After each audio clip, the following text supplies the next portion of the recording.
ఈ 3 సినిమాల్లో Sankranti block buster ఇదే. సంక్రాంతి పర్వదినం వస్తుందంటే చాలు అందరికీ పండుగే.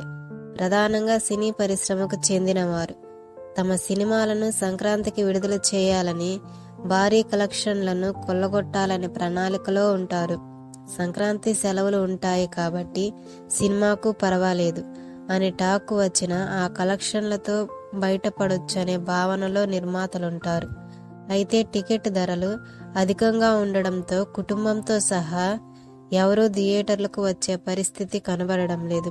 ప్రతి ఏడాదిలానే ఈ ఏడాది కూడా నందమూరి బాలకృష్ణ, డాకు మహారాజ్, విక్టరీ వెంకటేష్ సంక్రాంతికి వస్తున్నాం, రామ్ చరణ్ గేమ్ చేంజర్ సినిమాలతో ముందుకు వచ్చారు. ఈ నెల 10, 12, 14 తేదీల్లో ఈ సినిమాలు విడుదలయ్యాయి. కథ పాతదే అయినా కొత్తగా చెప్పిన దర్శకుడు. 10న విడుదలైన గేమ్ చేంజర్ ఆకట్టుకోలేకపోయింది. శంకర కాలం చెల్లిన కథనాలకు రామ్ చరణ్తో పాటు నిర్మాత దిల్ రాజు కూడా మూల్యం చెల్లించాల్సి వచ్చింది. మెగా అభిమానులు తీవ్రంగా నిరాశపడ్డారు.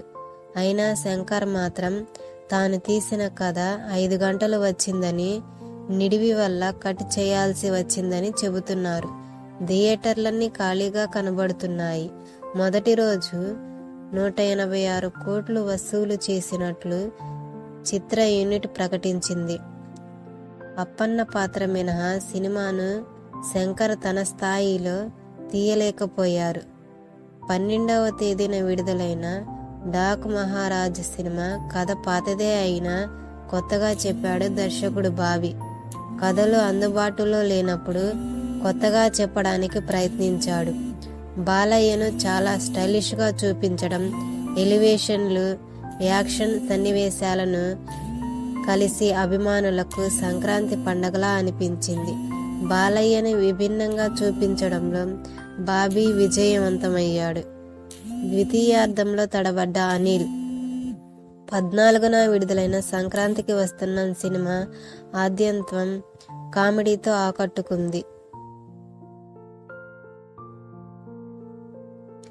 అయితే ద్వితీయార్థం సినిమా కాస్తంత సాగదీతగా అనిపించడంతో పాటు మొదటి భాగం ఉన్నంత స్థాయిలో లేదు. ద్వితీయార్థాన్ని తీయడంలో అనిల్ రావిపూడి తడబడ్డాడు.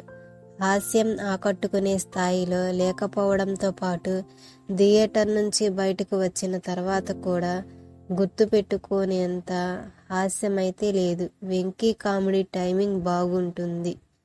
కాకపోతే సరదాగా ఓసారి సినిమా చూసి రావచ్చు. కానీ టికెట్ ధరలు అందుకు అడ్డుపడుతున్నాయి.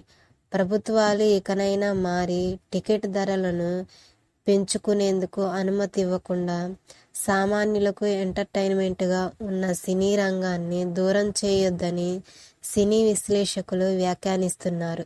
మొత్తానికి సంక్రాంతికి భారీ హిట్ను తన ఖాతాలో వేసుకున్న బాలయ్యే ఈ ఏడాది సంక్రాంతి